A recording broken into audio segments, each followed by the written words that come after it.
In the 1960s, American artists began to imagine how they could expand beyond traditional art practices and the confines of the white box gallery. This interest led them to working outside of art spaces altogether, turning towards the natural environment instead. Working with materials from and within the land, artists explored the complicated relationship between nature and humans, a concept that would come to define what is now known as the land art movement. Some scholars have since critiqued the movement for a lack of awareness about their environmental impact. However, there were certainly artists who were using this new wave of thought to bring awareness to real issues concerning environmental damage. It is this awareness that would inspire a new generation of artists dedicated to challenging climate injustice. For them, collaborative and collective action provided a model to address environmental issues more effectively than the earlier generation. As this essay will demonstrate, while land artists were beginning to consider the impacts of humans on the environment, the activist art movement that started in the late 1980s set a new precedent for how art could be used for direct action. This influence, coupled with discontent for American capitalism that had grown since the 1960s, would come to inspire a new wave of collective art practices that would use direct action in their art to protest climate injustice. There are various issues that these collectives focused upon, but one issue stands out more than the others: the effects of the fossil fuel industry on indigenous land. There are two art collectives in particular who are utilizing collaboration, direct action, and the arts to challenge the harmful effects of patriarchalism: the House of Tear Carvers of the Illumination and Winterkout. The 1960s can be defined as a socio-political awakening. The Vietnam War, the Civil Rights Movement, growth in feminist thought, and an eagerness to break away from outdated institutions were just a few of the events that took place during the decade. Artists quickly responded to the rapidly changing American landscape, intentionally or not. As Jeffrey Kastner explains in the preface to the book Land and Environmental Art, the early land art movement aimed to dismantle the authority of the art world through projects that could exist outside of over-commodified art institutions. Land artists such as Walter D. Maria, Robert Smithson, and Michael Heiser were interested in how they could manipulate the environment into a finished work of art. The work can be characterized as adding, removing, or displacing natural materials to create a sculptural form that brought attention to the connection between the existing site and human intervention. Michael Heiser's Rift, created in 1968, is an example of this method of creation. The monumental zigzag replicated the natural landscape and operated as a man-made addition that enhanced the environment. However, this addition did not nearly match that of the mountains, sky, and land that surrounds it, an intentional aspect of the piece according to Heiser. Another important component to the piece was its eventual deterioration, highlighting how time and space interacts differently within the human world versus the natural world. This concept of expressing the monumentality of nature through grand sculptural forms is a common one in the land art movement, with artists experimenting with different approaches to capture it. Another method taken on by land artists was the insertion of man-made, non-indigenous materials onto the landscape in order to question what it meant for an object to be natural, and in the case of Nancy Holt's 1973 sculpture Sun Tunnels, how nature could be controlled. Holt, who often worked with and manipulated light in her work, questioned how she could do so with something as large as the sun or moon. Not only was the project meant to be a large-scale mechanism used to manipulate light, but it was also a representation of the timelessness of nature and its cyclical nature. While the project aimed to capture the physical presence of time, it also served as an escape from its vastness. By stepping into the tunnel, viewers are able to take in the desert in a controlled manner, with the carved holes showcasing certain aspects of the environment. In both Sun Tunnels and Rift, the artists are controlling the spaces they are working with to bring awareness to their sublime nature, but also to limit the power of the landscape to a palatable art experience. As Helen Gregoris writes in an article for the Brooklyn Rail about her experience at the Sun Tunnel site, this action is a form of empathy, but at the same time, an artist's colonization of place. Land artists questioned how they could manipulate the environment, how they could control the land, and how their artwork could be used to capture these interactions. It was never a matter of what they could do for the land, but how they could use the land to perpetuate their own idealistic thoughts. The prioritization of concept over impact in the land art movement has been frequently critiqued by scholars looking back at the movement retrospectively. Ted Nanicelli, in his essay "The Interaction of Ethics and Aesthetics in Environmental Art," questions if the faulty ethics of land art can be excused due to its successful aesthetic qualities. Nanicelli claims that in order to properly answer this question, one must look at the land artwork with a production-oriented approach, meaning the creation and concept of a work must be considered equally to the finished product. Heiser and Holt's work were not particularly controversial for its impact on the land. However, there are others, such as the artist Christo, who made a career for themselves based on controversy. Christo created artworks that were both celebrated for their ingenuity and critiqued for their lack of environmental awareness. A project of his that is emblematic of this is Running Fence, created in collaboration with fellow artist and wife Jeanne Cloud. Constructed between 1972 and 1976, the fence was 24 miles overall and extended east to west near Freeway 100, north of San Francisco, and dropping down to the Pacific Ocean at Bodega Bay. Local environmentalists were worried that the fence would disrupt the patterns of animal movement in the area, and that the construction of the project, as well as the masses of tourists that would come to view the piece, would devastate the lush ground cover. Authorities in the area were also concerned that the ecology of the coastline would be disturbed if Christo was to build into the ocean. Christo was asked to file an environmental impact report and was forbidden from extending the fence into the ocean. A compromise was made with local protesters after this filing, and Christo agreed to leave areas of the fence open for animal movement, and tourists would only be allowed to view the project from designated paved roads. However, after initially agreeing to keep the fence out of the ocean, the artist ultimately decided this was an integral part of the concept, and he did it anyways. The purpose of Running Fence was to stand as an artificial boundary line that brought awareness to the arbitrary nature of political and geographical boundaries, which is represented by the technical and legal problems that happened during the fence's construction, as well as the collaborative efforts that went into effect when creating the fence. Even though Christo did not always consider the impact his artwork would have on the environment, there were artists within the movement who did. These artists did not agree with the perception held by others in the movement that nature was a blank canvas to work with or an indefinitely exploitable resource. While they too were interested in how humans interacted with the natural world, these artists were more concerned with issues of how humans exploited the land. Alan Zonfist was an active participant in the land art movement and created work that addressed the changing urban landscape and its destructive nature. Similar to Heiser and Holt, Zonfist was interested in land as a keeper of time.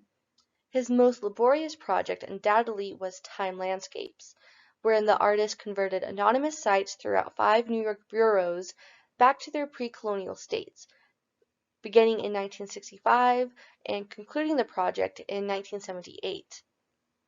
The most well-known location of the project is located at the corner of LaGuardia Place and Houston Street, north of Soho. Once an urban wasteland, Stonefist revitalized the land in this area by replacing the damaged soil, replanting native vegetation, and reconstructing the original elevation. Stonefist felt it was important to maintain and protect the indigenous environment of the city, otherwise its heritage would be lost. These mild actions taken to address issues of climate injustice led to later artists expanding upon their ideas in more critical ways.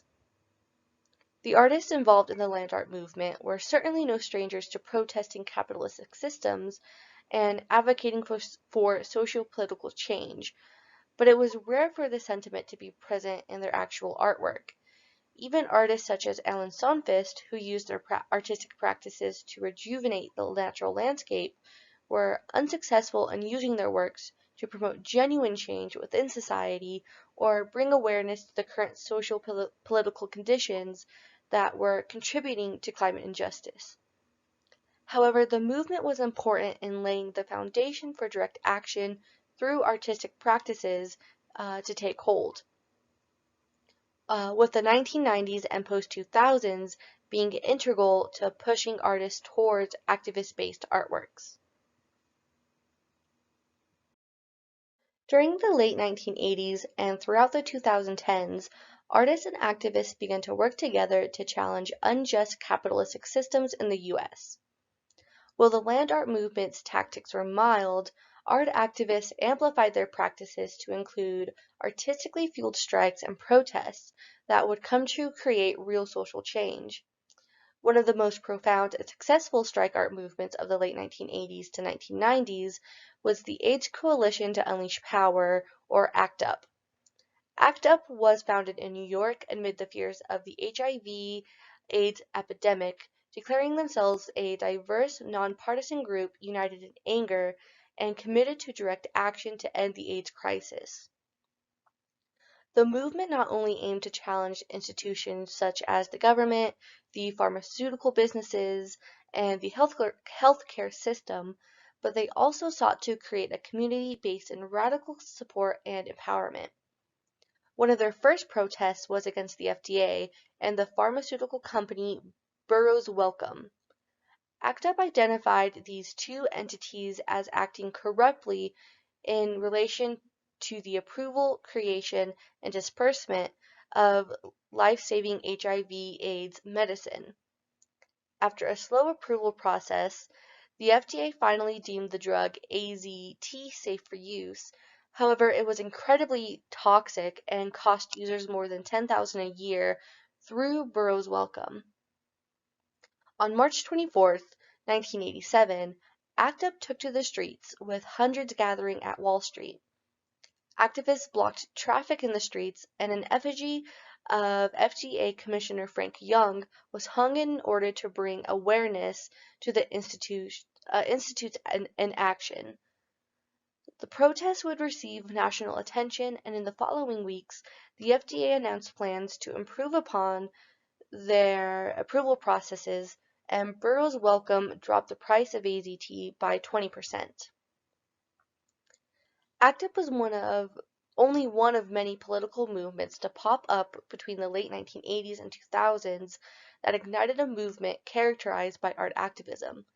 It was this change in thought that would come to influence other artists to take on a more active role politically and to expand beyond artwork that was simply an aesthetic object. This moment in postmodernity left lasting effects on the art world and how artists would come to understand the power held in creation. There was another important precedent set, however, and that was the power of collective action. Without the coordinated efforts of artists and activists working together with a shared goal and artistic vision, it is debatable if the ACT UP movement would have been as successful as it was. What were the conditions then that encouraged collectivity between artists and activists? In his book Delirium and Resistance, Gregory Shillette, a leading scholar on theories concerning artistic collectivity, claims that artistic collectivization often flows from moments when capitalism is in crisis, or contrarily, when it is delirious with imagined possibilities of endless profitability and prosperity. As it relates to issues of climate injustice and the rise in environmental art collectives, however, it seems these groups are not only concerned with the corrupt nature of capitalism, but with its connection to colonialism as well. In 2002, Dutch chemist Paul Crutzen wrote an essay in the journal Nature wherein he describes a new epoch in global history that is defined by the negative impact humans are having on the Earth, in turn affecting its natural ecological processes, which he has termed the Anthropocene. However, as Indigenous artist and theorist Zoe Todd asks, whenever a new term comes to fruition, what other stories could be told here? Heather Davis and Etienne Turpin make clear in their essay, Art and Death, Lives Between the Fifth Assessment and the Sixth Extinction, that the devastation that characterizes the Anthropocene is not simply the result of activities undertaken by the species Homo sapiens. The devastating effects of climate change can be more accurately linked to patriarchalism, a form of capitalism that hinges on the production, exchange, and consumption of petroleum. This system represents the heightened hierarchical relations of humans, the continued violence of white supremacy, colonialism, patriarchy, heterosexism, and ableism, with all of the above exacerbating the damage inflicted upon the non-human world. Capitalism is undoubtedly a driving force in Earth's changing environment. However, colonialization is equally to blame for the current state the global ecology is in, so much so that Peter Sloterdijk has suggested calling the human epoch the Eurocene. As T.J. Demo describes in his book Decolonizing Nature, not only did European colonialism result in the governing of peoples, but also in the restructuring of nature. The non-human world was objectified by colonizers and then exploited to its maximum capacity. There are two art collectives who are working diligently to bring awareness to these issues and actively creating change through their activist-based art practices: the House of Tear Carvers of the Illumination and Winter Count. While both collectives utilize methodologies differently, each are using art to challenge the harm that is being caused by patriarchalism, with each acting directly against the fossil fuel industry and its disastrous effects on indigenous land. The first collective was formed from members of the Lumi Nation, the third largest native tribe in Washington state, governing more than 5,000 members and managing 13,000 acres of tideland on the Lumi Reservation. In order to preserve Lumi traditions, other native ways of life, and to prevent damage to the natural world, the Lumi Nation have taken on countless initiatives against harmless corporations, including the formation of the art collective, the House of Tear Carvers. Every year since 2013, the House of Tear Carvers have taken on a project known as the Totem Pole Journeys, wherein the collective transports a collectively carved totem pole to other native communities who are battling fossil fuel threats to their sacred lands and waters. In 2017, the collective made the decision to extend their practices beyond the streets and into the museum. In collaboration with the Natural History Museum, a pop-up and mobile gallery that travels around the country, the House of Tear Carvers created the exhibition Quail Hoy, We Draw the Line, which was installed at the Carnegie Museum of Natural History in Pittsburgh. The exhibition features a collection of artifacts that were gathered during the Totem Pole's 2017 journey, as well as the totem pole that was created that year. The aim of the exhibition was to share the stories that the House of Tear Carvers and the Totem Pole had gathered over its travels, and to be an act of solidarity with indigenous peoples across the country.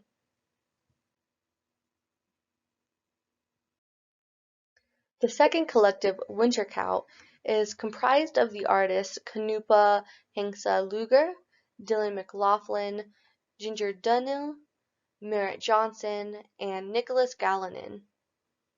Similar to the House of Tear Carvers, they used their practice to address the damage being caused by the fuel industry.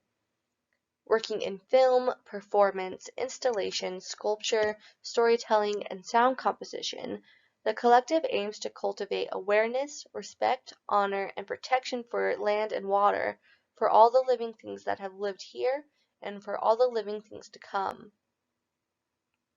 The collective formed in 2016 as a response to the No Dakota Access Pipeline movement, with their project We Are in Crisis being most emblematic of their devotion to the movement.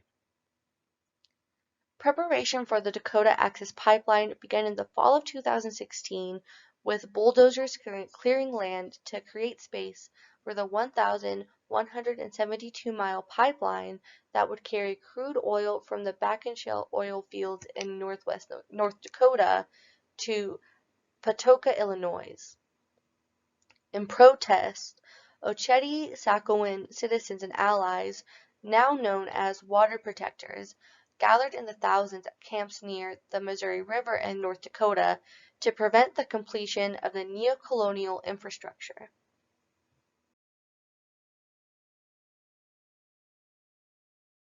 We Are in Crisis features disembodied aerial views of oil fields, dams, power lines, freeways, and railroads. Overlaying the footage are the distant sounds of rushing water, drum beats, singing, and other sounds from the camps at North Dakota. While the drone slowly moves over the dismantled landscape, a man tells a story of a beast that misled society into taking advantage of the land. It is a story about consumption and the misuse of valuable resources. As Jessica Horton explains, the method of Indigenous storytelling has been used frequently in the post-2000 art landscape to bring awareness to the environmental crisis. This is a strategy utilized successfully by Winter Count, who, through a narrative about an all-consuming monster, expresses how industrial growth and petrocapitalism has destroyed the natural environment that Indigenous people have protected for centuries. This speaks to the research done by Demo, who aligns capitalism with colonial ideologies, arguing the two are embedded together. The collectives I have spoken about in this essay, the House of Tear Carvers of the Lumi Nation and Winter Count, demonstrate how contemporary environmental art collectives are utilizing collaboration, direct action, and the arts to challenge the damaging effects of petrocapitalism. Both collectives take aim at the fuel industry and their predatory actions against indigenous lands and peoples through artistic works that serve as acts of protest in of themselves. The House of Chair Carvers accomplished this by hand-carving totem poles that travel hundreds of miles in support of Native communities whose land and ways of life face destruction at the hands of oil companies. Winter Count, in their video We Are in Crisis, were similarly able to bring awareness to the No DAPL protests that were taking place in North Dakota through artistic intervention. Through disembodied imagery of the damage caused by the fuel industry and predatory capitalism to North Dakota land, coupled with powerful storytelling, Winter Count is able to show solidarity towards the water protectors who were essential to the protests, as well as share the dangers of overconsumption and its effects on indigenous lands. The direct action-based art making that is practiced by Winter Count and the House of Tear Carvers addresses issues that were unacknowledged by land artists of the 1960s and 70s. Considering that the land art movement is composed of primarily white and male individuals, their art lacked awareness of the dangers of climate injustice, as it was not something that directly impacted their ways of life or livelihoods. This resulted in works that, while aesthetically successful and materially interesting, lacked political depth, other than making mild anti-capitalism claims against the art system.